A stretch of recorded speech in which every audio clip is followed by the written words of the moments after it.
So we are here today, and I think this is our fifth session with the Mechina Bnei Akiva program Gap Year. We have the opportunity, this is trying to bring this message globally. This is Bnei Akiva world, I believe, because you guys are representations of everyone out there. Well, that might have been a pen. How funny.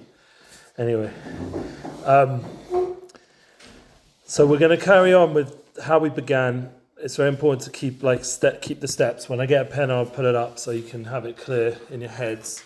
But basically, just to go over, we started off in Elul. Can you believe? And I think it was September. Oh, our man's back, Baruch Hashem. The idea of being proactive. Yes, I might have dropped one down the side, but maybe that one didn't work anyway. Great, amazing. Just leave this name if you can. I'll leave the name. The name is very important. Golan as well. No, that's you can get rid of that. That's very important. It is? Yeah. It's definitely No, don't wipe me off. I did it with love. Okay, no. So talk about wiping out names. This part I don't want to forget. My son, I don't know if I wrote it on the message to the group, he put in on the grenades, on the rimonim that he's going to be shooting at our enemies, hopefully, and with success and good accuracy, he wrote the name Amalek on each grenade, on each of the rimonim, which you understand what that means. He's basically destroying the name of Amalek. Now that's not very PC, but at a time of war, we don't give a F about PC. It's time to actually do some damage. You know, there was that film, I don't remember what it was called, but let's do some carnage. Is that how it went? Is that, the Spider-Man dude, Venom, whatever his name was? Carnage, yeah. Carnage, that's his name? Yeah, we got to do some carnage, yeah? So you got to take that sort of gevura, that strength, that kind of power that's out there in the world, but use it now to get rid of our enemies. So that's the kind of energy my son, his name's Boruch Yitzchak, Ben Masha. We're dedicating the learning we're doing to him and to all the soldiers. They should be successful in their mission. Victory all the way. We'll make a blessing. So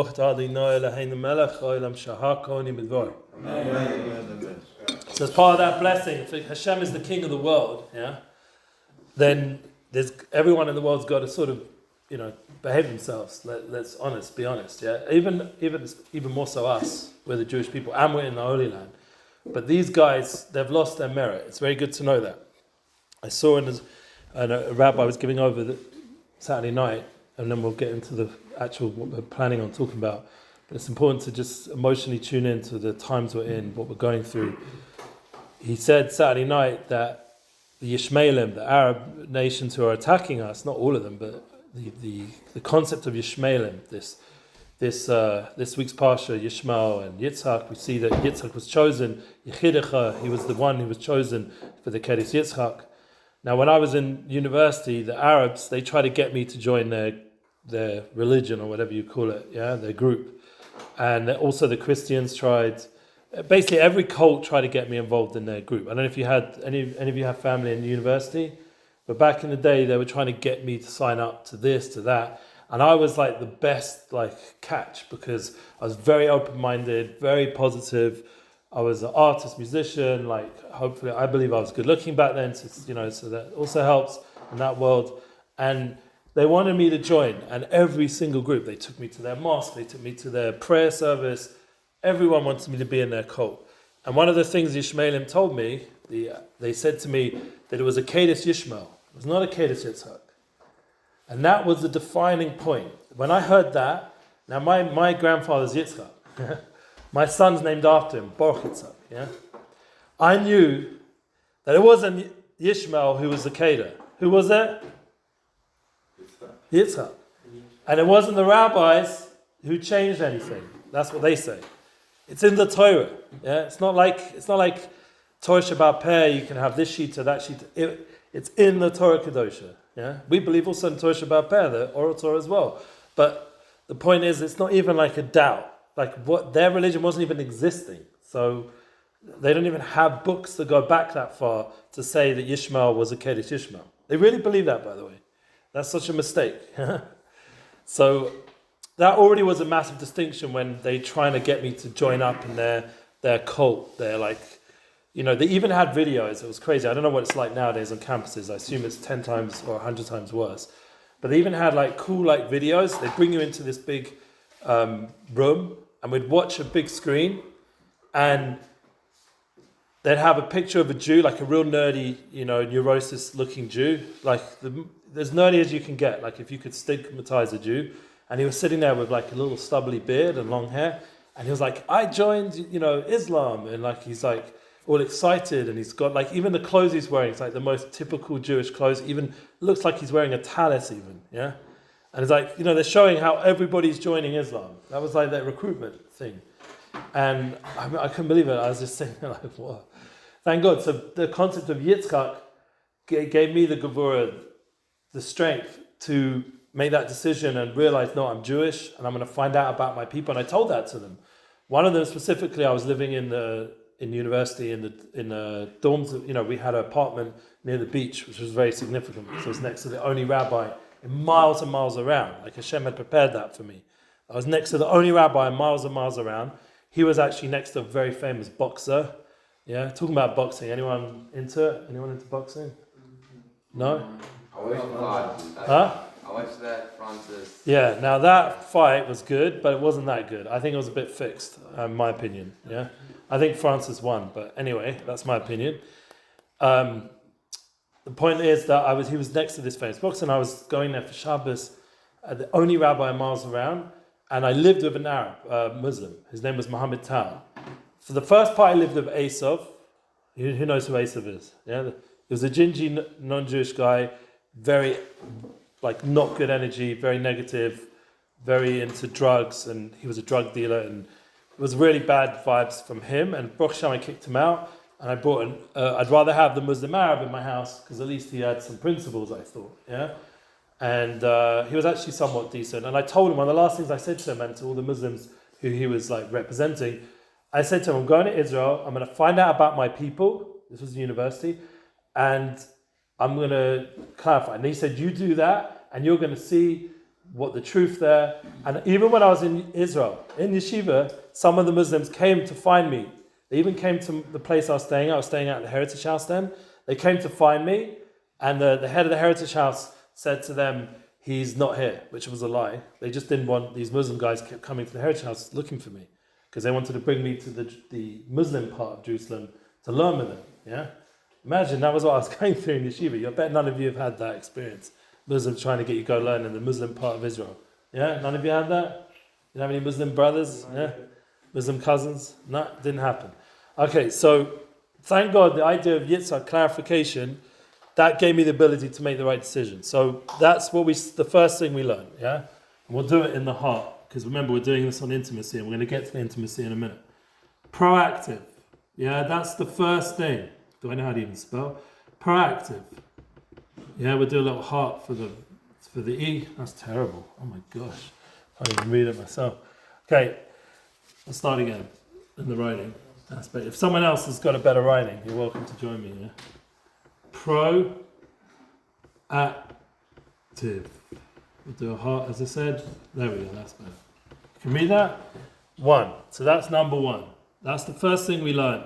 And I hope you guys have thought about it and how you can do more to get relationships, to get more stuff set up in your life. Remember, this is now a time to be active. We're at a war. It's not a time to fall asleep or get addicted to whatever. This is a time for us to do something. Yeah, people's lives are depending on us, literally, all of us. Trust me. I'm feeling it. I'm not sleeping well. I don't know if you're hearing all the planes flying around.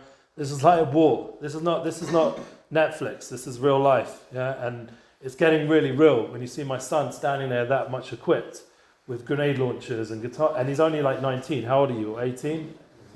17. It's like a year or two off, like, and they're going into Gaza. It's like pretty heavy. Yeah, they're in Gaza basically right now. So it's a heavy reality. So we all have to contribute. How do we contribute?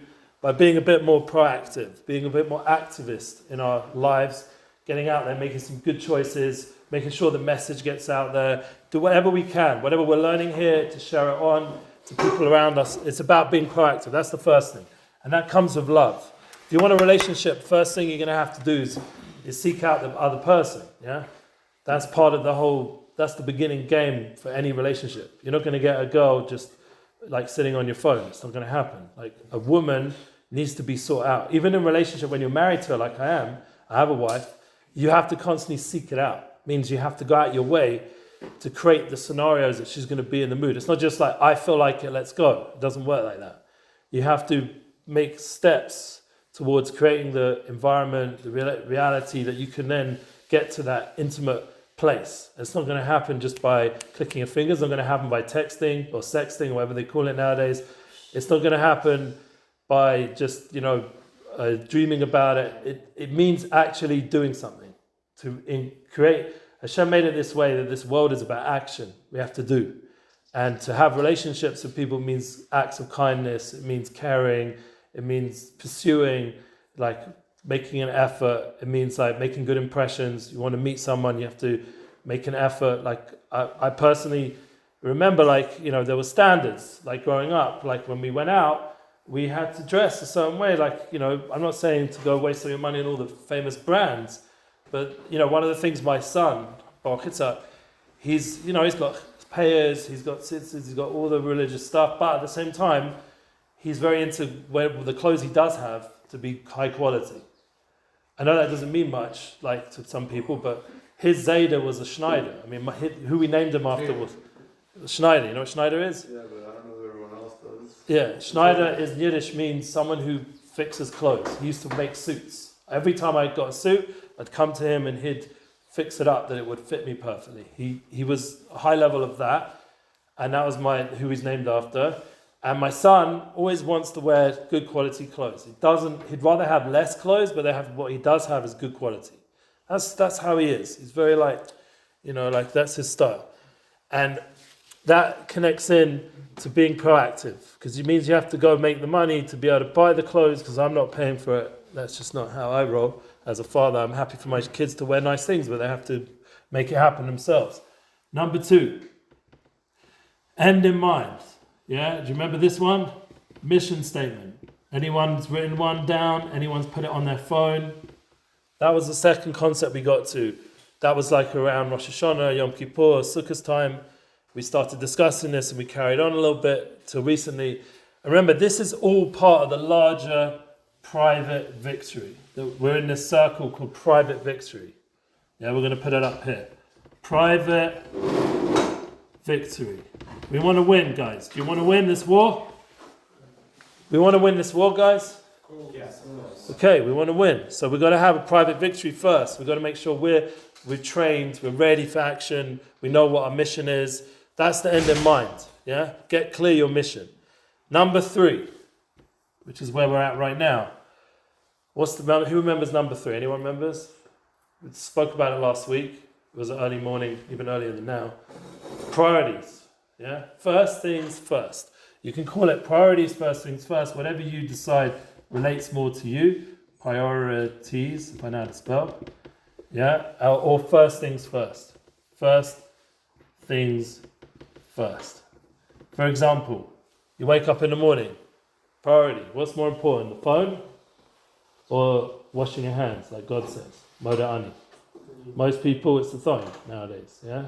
Most people fall asleep with the phone, holding it. I've actually walked into dorms and I've seen guys fully asleep with the hand extended and the phone like this.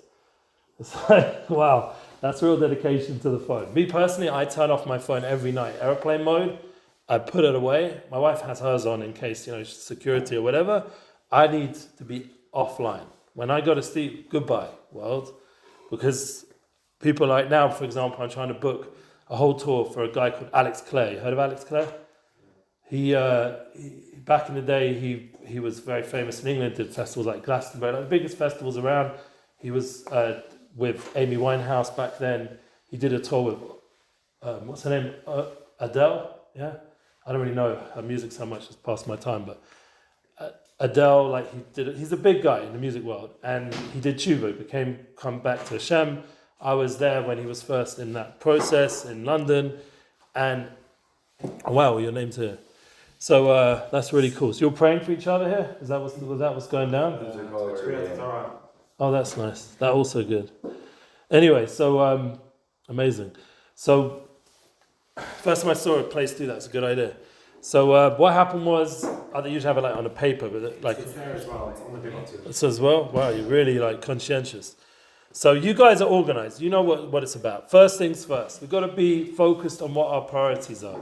So for another example would be priorities like family first. Are you all you guys keeping in touch with your parents with everything going on? Not like crazy, like every 5 minutes. Yeah, we're okay. So like normally, yeah, like in a normal way. Like when I came to Shiva, the first thing the rabbis told me, came to Israel, they said make sure you phone your mum and dad at least once a week. Nowadays, obviously, that was when you don't know that, but we had a box on the wall called a phone thing, and we had to stick a card in, and you know those machines. You probably never used that in your life. Yeah, it was a whole thing. You had to like get these cards and stick it in and dial a long code. Now we all have WhatsApp or whatever it is, works, easy connection. So family first is something very easy to do now with technology, and the key is to like make sure that you do prioritize being there for your family. Another thing would be the schedule that you're here with, Bnei Akiva.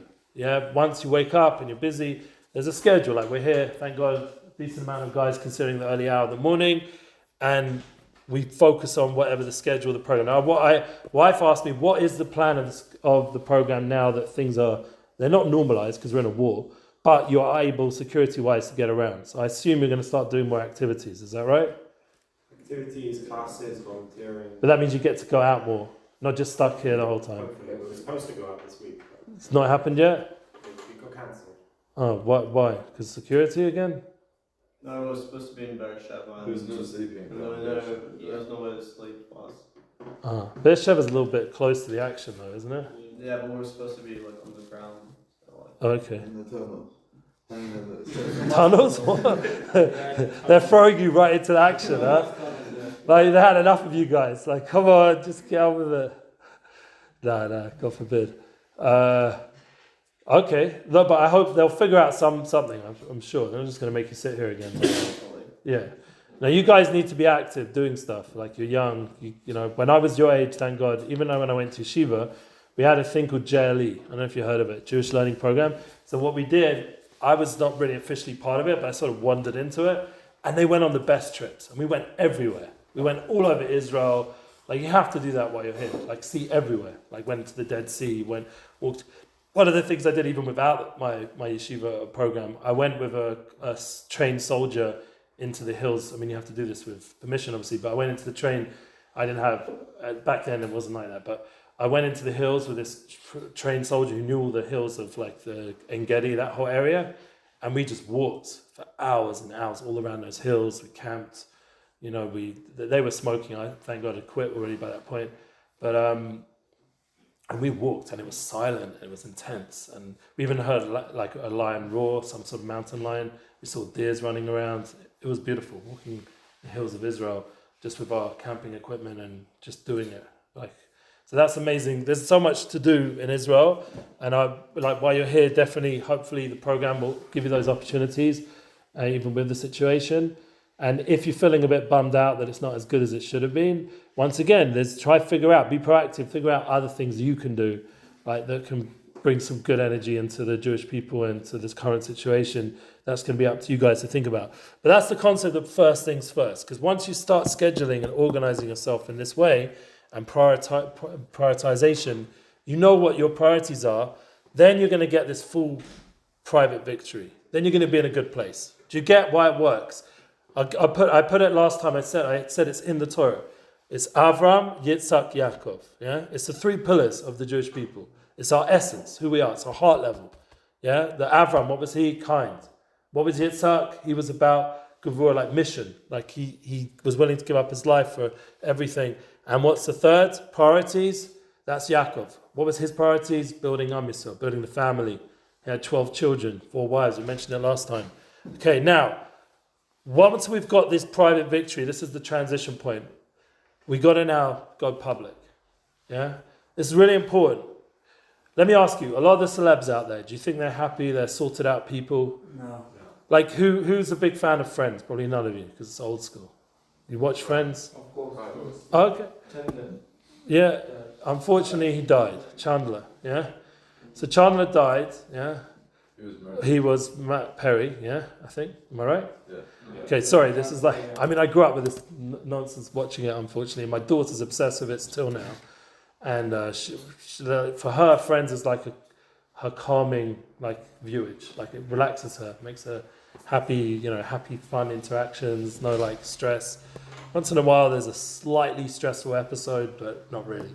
So it's always, very cheesy. Anyway, the point is, Chandler's dead, yeah? So now, does it make sense? How can Matt Perry, superstar in that world, and he's got everything you could want, and he dies? So what they say it was drugs, they say it was alcohol, say he drowned in the jacuzzi, which is a pretty cool way to go, but I wouldn't recommend it. The point is, these people who have so much success, and yet they don't obviously have this sorted out where they can actually fully engage life to the fullest, to live a normal, full life, yeah?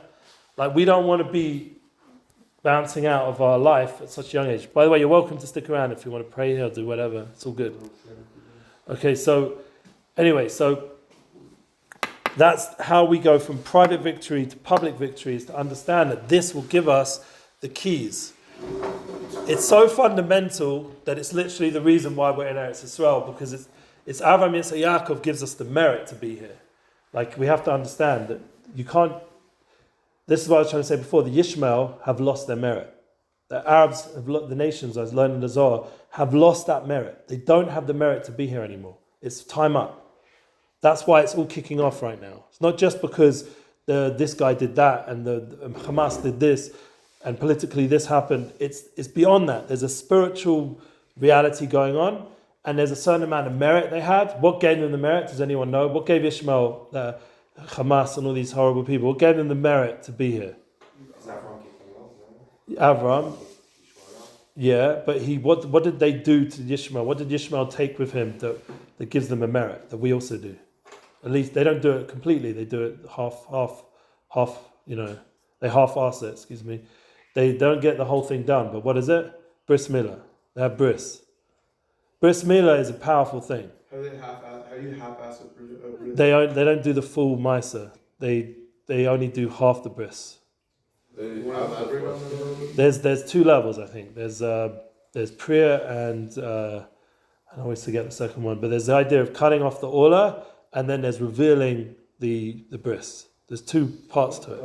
And that represents Sumeirah, getting rid of the Ola, getting rid of the bad.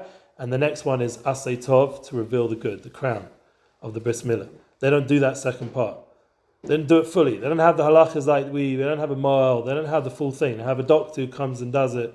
He'll do it like the minimal amount, and he doesn't do that next stage of revealing the good aspect of the Bris Milah.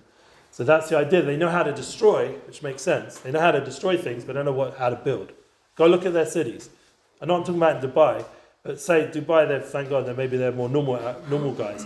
But you go to a stum Arab city around here, they know how to destroy stuff, but they're not so great at building. Like their cities are a mess. If you've been past them, you drive around. Yeah. We drove down south the other day, and when we drove, cars and huh? they have like nice cars and then they have like crappy houses. Yeah, so that's true. So my son always talks about how they've got amazing cars because he's into cars. I don't know if you guys are. Like he's really into, like he wants to get BMW. He always talks about BMW. Yeah, it's like a Israeli thing. He wants to get BMW or Mercedes. Yeah, they want to get these cars that for you in America you take for granted. Like normal, everyone has a car. In Israel, it's like more of a struggle to get to that. So the Arabs, thank God, they do have one. They have a lot of funding, which we give them, especially Israeli Arabs, and they have a good life here. And one of the things they get is they're able to get hold of good cars. They have a whole system how they get hold of them. My son was telling me they bring them over the border, so it's much cheaper than going to a car place. They have a whole system how they do it, and some young Israelis have figured out how to do it as well, to bring them from Europe somehow. But anyway, the point is that they have ability to destroy, like what they did, what Hamas did 3 weeks ago, but they don't know how to build. They didn't build beautiful cities in Gaza, one of the most beautiful places in the world, with a beautiful beach that now the Israelis, thank God, are back on. We're back on the beach of the Gaza. Someone told me the other day the most beautiful memory he has is on the beaches of Gush Katif. They're his most precious memories with all his family. His father was alive then, and he said the most beautiful moments he had on those beaches, on Gush Katif beaches. Apparently they're beautiful. And they didn't turn it into this paradise, which they could have. It was up to them. We gave them the land, and 20-something years they've been there. All they have to do is just invest like we do in building, like we built our country to become one of the most high-tech, amazing places in the world. All they have to do is take that land and build it. What do? They build a whole underground network that's for war, for killing, for destroying. A whole system. So you see, they took all that resources, billions of dollars of resources, and built a war machine. They didn't build a country. They didn't build their infrastructure for their people. So that's the opposite of this. That's all this gone wrong. That's why when we have Avram, who's Ish Chesed, we have the opposite. A guy who's being proactive, who's being reactive. That's the whole world now. It's very reactive. So we have to get rid of that reactive side. That would be outside of this. And we're fighting with that right now. The reactive side that just reacts all the time and has victimized. Oh, life's so hard. The Jews are so bad to us, and they take this whole victimization. We're settlers, chas v'shalom. We're ruling over them. We're like the empires from before. Nonsense. This is our little land. We've been almost killed all the generations and subjugated, and finally we have a little land. And they're saying that we're now trying to rule over them. So we know it's nonsense. Yeah, they're reactive. They're not proactive. They're not trying to do something positive. They're reactive. So that we have to get rid of that. That's a negative side of it. That's the Yishmael and Esav that we have to remove from ourselves. So too with the end in mind. They're not interested in the next world, in the general world out there, building a beautiful new world and having a mission for a higher cause. They're just about having a good time now. That's like the celeb culture, Hollywood, America. They just want to have a good time. So we've got to get rid of that side of ourselves as well, that only wants to have a good time and doesn't have any purpose. And then the third thing is the priorities. First things first. That's going to be the key to the game, is to know what's in front of you, how to live right now, how to be present in the moment, and that's getting rid of the arrogance of the world that thinks it knows better. Yeah, that would be the general combination of Esav and Ishmael, which comes together as Amalek, and that's arrogance. That's when they start to say there is no God, and there's no Jewish people, and like Hitler, Machshamo, or any of those Rishoyim that want to destroy us. That's when it becomes arrogance, and that's unfortunately, I think, where Hamas has got to, where they think they have the full right from God to destroy us. It's where they're basically denying the Jewish God and a Jewish existence, and that's arrogance. Okay, so we're trying to remove those negative three things, and we have the three true pillars. Now, the next point is to bring that private victory into what? Into public victory. We got to figure out how we're going to go. So now, let's bring it into intimacy stuff. We said we're going to be intimate, yeah? We're about intimacy. So, the concept is, when you have this proactive relationship, you're going to find that woman that you're looking for, the soulmate. You're going to build a home with values, yeah? And you're going to know how to structure your day that brings to shalom bayit, that brings to peace. So you've got that successful private victory. Now what happens once you've done that? You then go into public victory. What public victory? We'll do it over here with this Sata Dishmaya thing. It's not working, this pen, but it's all good. How do we go public? We go public by having a family, by having children. Yeah, that's our public victory, by being part of a community, by being part of larger organizations like Bnei Akiva or whatever it is that you're associated with. That's the public victory. That's how you take what we're learning here into the next stage. So you guys right now are probably more busy with this stuff, and here and there go out public, like help organizations or do this, do the volunteering, whatever it is. But your main focus right now is getting this sorted out.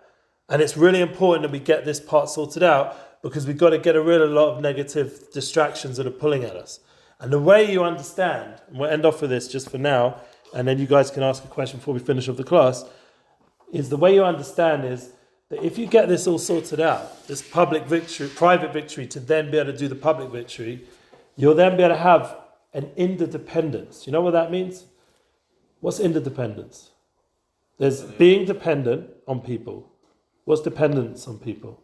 Isn't it being dependent on each other? Yeah, but it's even higher level than that. Independence means you don't need anyone, No, but they said interdependent. interdependent. Yeah, that's what I meant. It's being completely involved with other people, but in an independent way where you don't need them. It's even high level. You're good. You're in a good state, and now you can join up with others with that good state, and it's only about win-win. That's when you start going public. You start to get to, we said we want to win the war, yeah? You can't get to the win without being independent, yeah? Interdependent. It's not even independent, it's interdependent, where you're now able to empower others.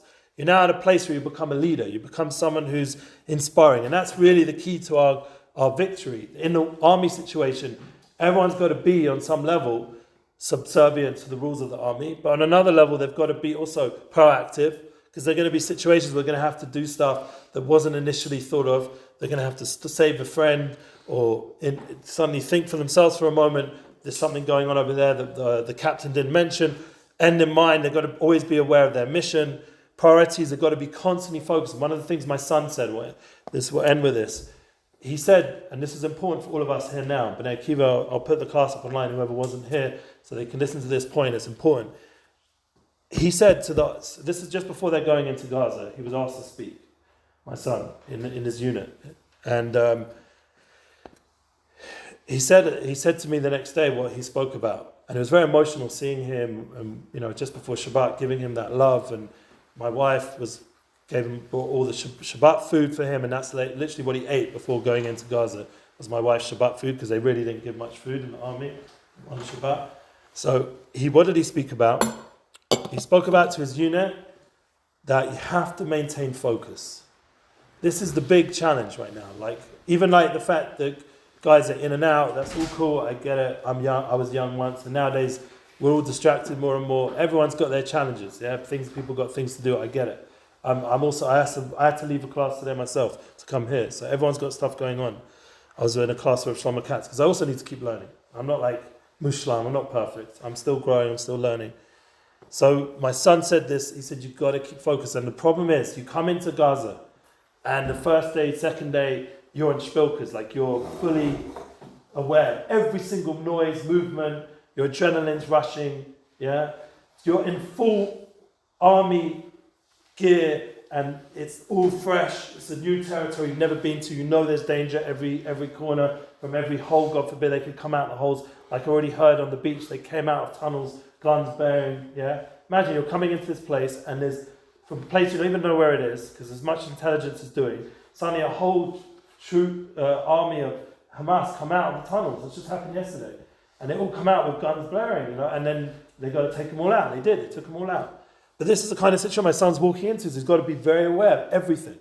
So the problem is, after a few days, what happens? You get used to it. You're used to the same guy over there and the same guy over there, and you start relaxing a little, smoking a little bit more, maybe, take off your hat, or pick it up a bit more, or you start schmoozing a bit more, you start eating a bit more, you start, being a bit lax. His message to the unit was, we cannot be lax one moment we're there. We have to be focused 24/7 till we've done our mission finished. And that's the kind of challenge we're going to have now to really get the private victory, to really get it down. All of us in Bnei Akiva, you've been asked this year more than any other year that ever came to this program, to step up a level and to be really, be part of the war front, but in your way. By being more proactive, by being more focused on the mission of what you're here for, and to get your priorities straight. To not just waste time, to really, and not get caught up with emergencies, but to be able to structure your day that you get the most out of this place. And even if the program is having its ups and downs, and you figure out, you be proactive, you make something happen. You think out of the box. And this is the idea. Once we get this sorted out, then we'll be able to go into public victory. Then the world will start to see that we're the real deal. How do we answer the world's questions on us? By being the real deal, by being Yisrael, by being the best we can be as a people. Then there's nothing to criticize. They can't criticize us if someone was messaging on my Facebook, I think it was Instagram, questioning me about, the way I've been, the way our people have been towards the Palestinians. On the picture of my son, that I put up with me with my son on Instagram, on that emotional day. And on Friday last week, and he was saying questions. And I wrote to him, look, it's going to become clear. Who are the people of soul? Who are the people that really have principles and values? And who are the people that are not? And I'm uniting with the people who are. We're going to do this war in a soulful way. We're going to win it through principles and through values. And yeah, we have to kill. We have to do things that are not seemingly so spiritual. But this is our mitzvah right now, and this is what we have to do as a people. But we do it with that greater knowledge that we're beyond that. So my message is, please God, that we'll be able to have that private victory, and that will give us ability to get to the full public victory, where the world will see the truth that the Jewish people are here in Eretz Yisrael forever. This is our land, and that we have a message for the world, and the world will respect it and appreciate it, and it will be good days only. Amen.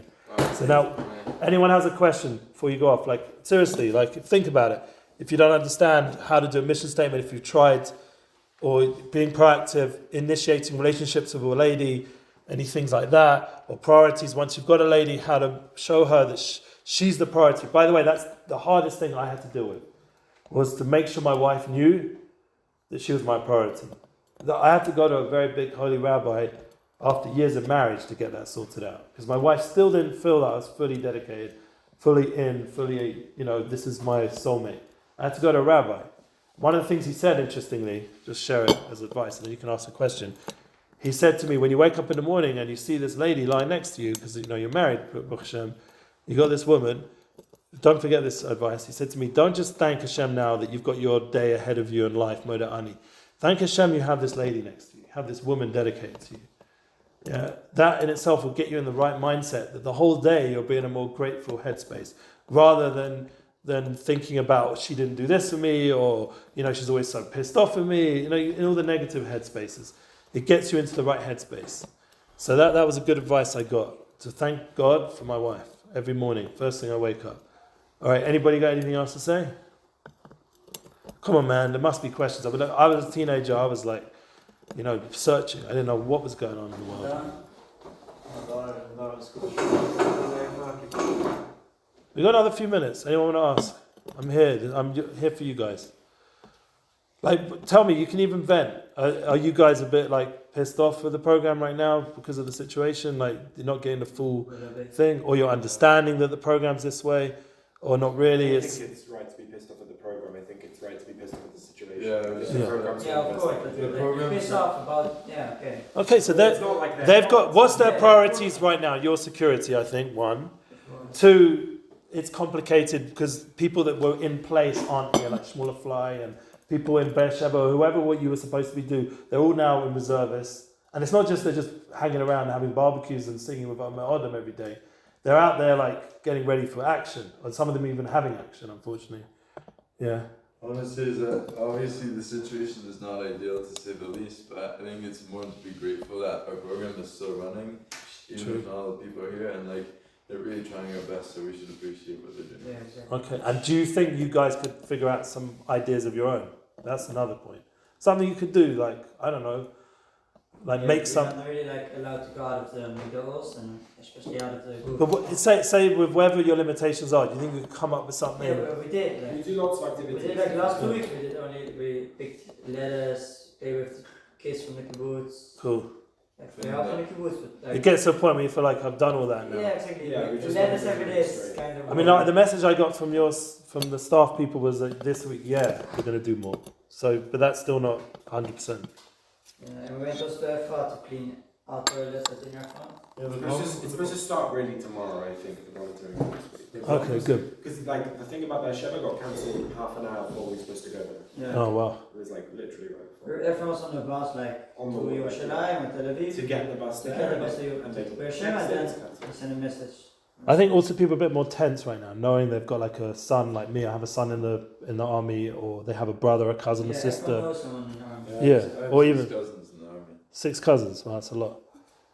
That is a lot, and that's what I'm saying. When that amount of people that you know, who you love and care about, really we're meant to love each other ideally, but in a real way, in what we think about emotionally when we had all these parties together in our life growing up, bar mitzvahs, and now suddenly they're on the front, and you don't know if they're coming back, God forbid, and you're hearing stories I was listening to a shir, and the rabbi, one of his family members had a bullet in his face, and now they're on operations on his face, his jaw and everything, because it's all messed up.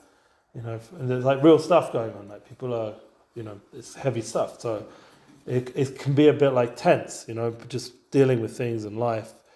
So I think mental health right now, everyone should be as a priority as well, not just security, but priority should also be on your own mental health.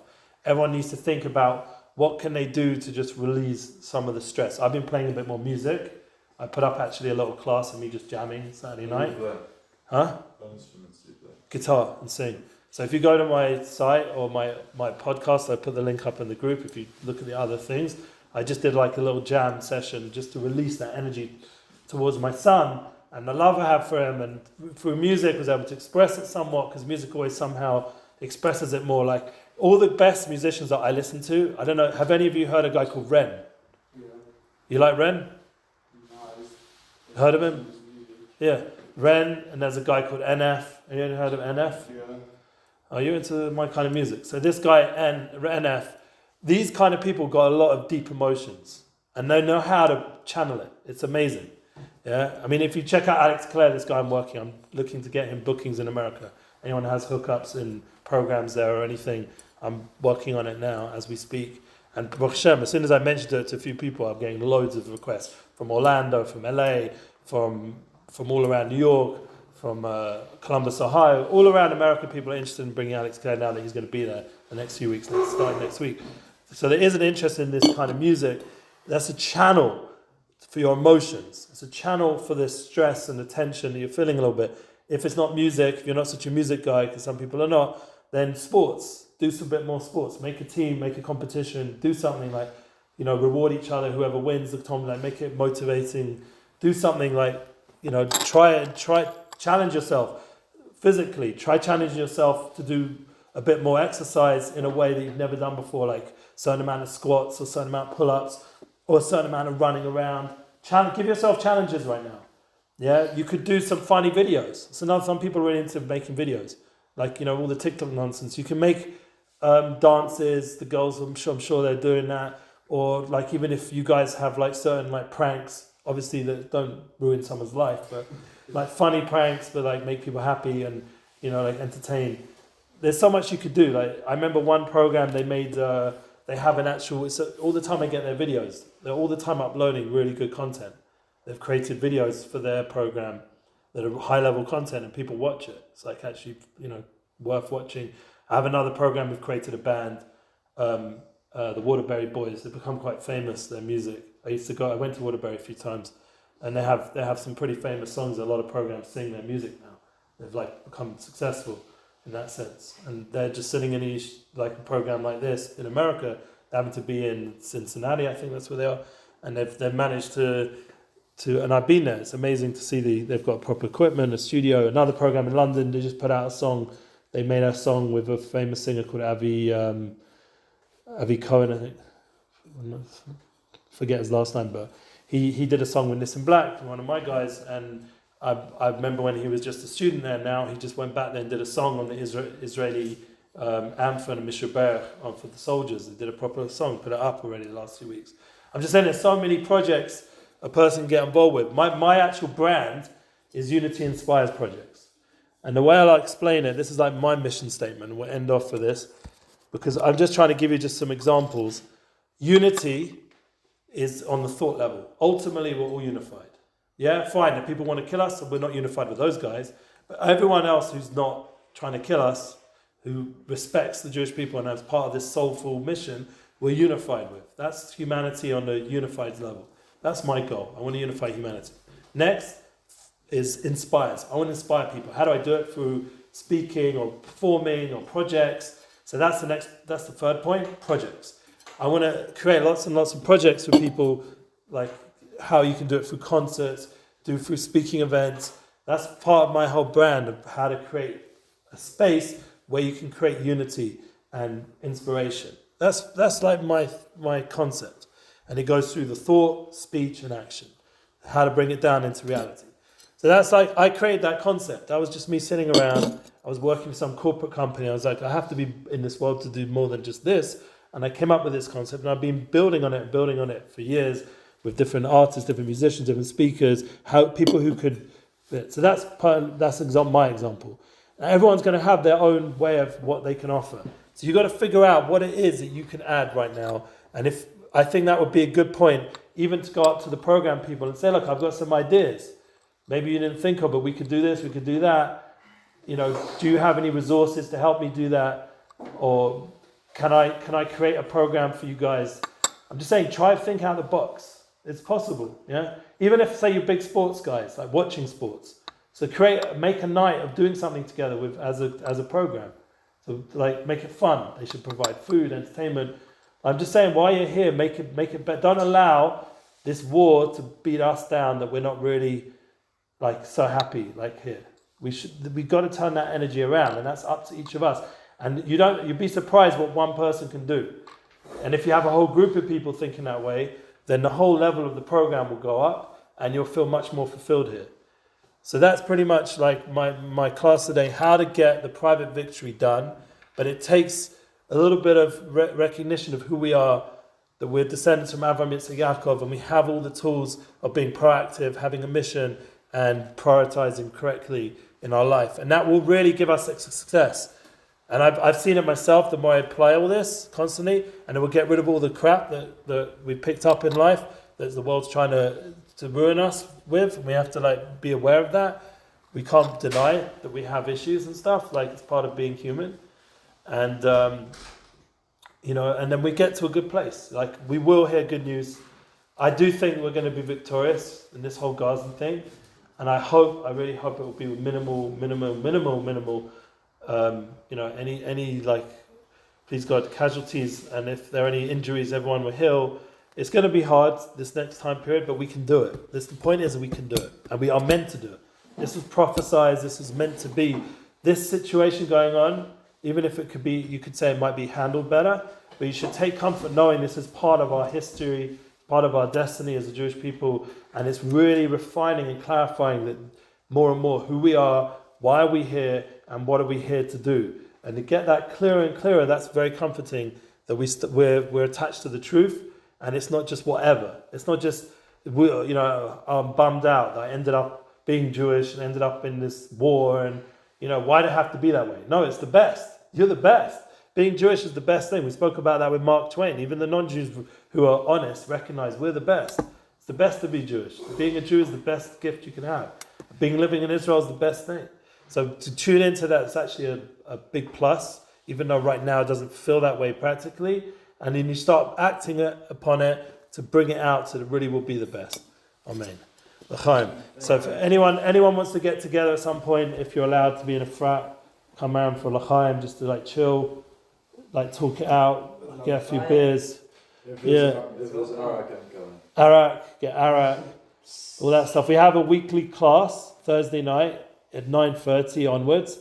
And last week I went through a bottle of wine with one guy before the class even started. I didn't even realize. Yeah. And then I was on a Zoom call. Yeah. Maybe I should turn off the recording at this point. I was on a Zoom call. Let them hear. I was on a Zoom call. It was a business call for this program. And the guy on the other thing, who was an American website developer, because we're trying to develop a website for the Zera Shimshon. It's like a book and a whole thing, and all these classes. So he's like, "Is that apple juice in your hand?" Yeah, because he said that is a lot. If it's not apple juice, that is a lot of whiskey. So on the business call in front of the boss guy, I go L'chaim,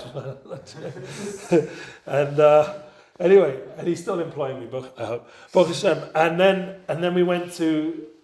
There was a bottle of Arak, there was 2 bottles of whiskey, and what else was there? And a whole bunch of wine, and I think there was some other form of alcohol, maybe a bottle of vodka.